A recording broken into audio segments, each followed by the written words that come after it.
我们的题目是通过负3的这个点，然后题目告诉你圆心在这个直线上面，半径等于根号13，只有给我这些条件，我要把方式写出来。所以我们刚才的想法，我要找出半径跟圆心。这时候半径已经有了，要不要再找半径？不需要，所以我只是要找圆心。找圆心的话怎么办呢？通过这个点，那既然通过这个点的话，圆心到这个点的距离就等于谁？半径。因为我们刚刚有做过类似的问题，所以我就要找出，假设圆心到这个点距离，我就等于半径，就可以去找出圆心了。可是问题是它现在只有一个点，我们刚刚有2个点啊，那现在只有一个点怎么办？告诉你，直线，圆心在这个直线上面，圆心在这个直线上面的话，它符合 s 加 y 等于加2等于多少？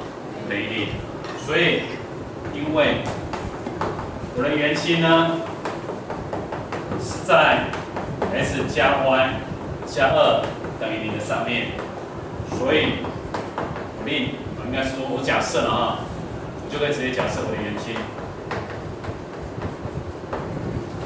假设我的圆心坐标，因为 s 加 y 加2等于0，那如果你令 x 坐标等于 h 的话，那它的 y 坐标是等于负的 h 负2。h 加 y 加2等于0，所以 y 是等于负 h 负2。所以把其中一个未知数假设进去之后，另外一个未知数可以带出来。那这时候发现 x 的坐标是 h，y 坐标是负 h 负2，这里有几个未知数？是不是就一个未知数？那既然就一个未知数的话，圆心到这个点距离刚好等于谁？半径。圆心到点的距离是不是等于半径？那我就可以利用这个条件呢，去把我们要的那个未知数 h 找出来。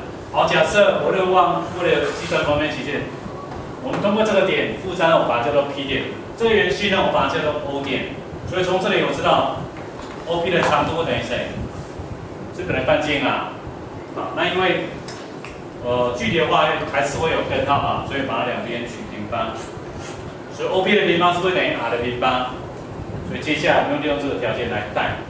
好，所以 OP 的平方 ，O 点到 P 点距离 h 减负3 ，h 加3的平方加上负 h 负2再减2，负 h 负4，所以是负 h 负4的平方会等于 r 平方 ，r 现在是根号13，所以是根号13的平方就等于13。好，展开 h 加3平方展开 h 平方加2ab 再加上 b 平方，负 h 负4平方展开 h 平方加上8h 再加上16等于3，所以一整理你发现2倍的 h 平方加上14倍的 h，16、25、13减过去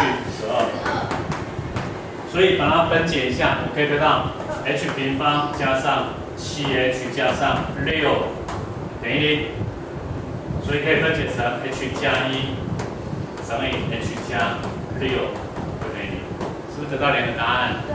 好，所以第一个 h 等于-1，或者是我的 h 会等于-6。h 如果等于-1的话，我带回去 y 坐标-1、-2、负几 ？h 哈 ，h 是-1，所以负 h 的话等于正1，正1减2负1，所以 h 负1的话 k 又等于-1。那 k 如果等于-6的话呢？负 h 所以是6减2多少？4，你把它带回去。把 h 等于-1带回来，y 坐标负 h 负2，所以负得正1减2，就可以得到这个值。好，所以 h 等于-1 ，k 等于-1。那如果 h 等于-6带回去的话呢，可以得到多少 ？k 等于4。所以2个答案，对吧？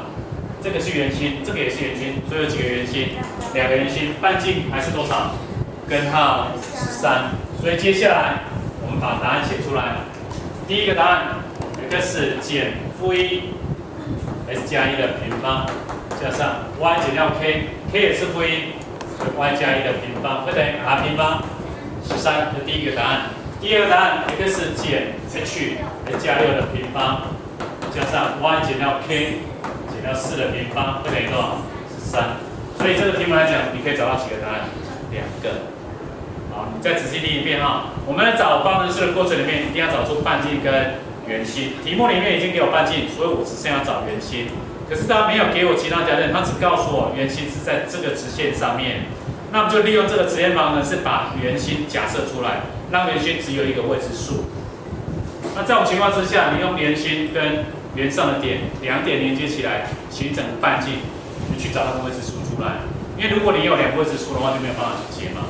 所以我们想办法从圆心在某个直线上面去假设，把那个未知数假设成只有一个，再利用相关的条件去把半径，去把圆心找出来。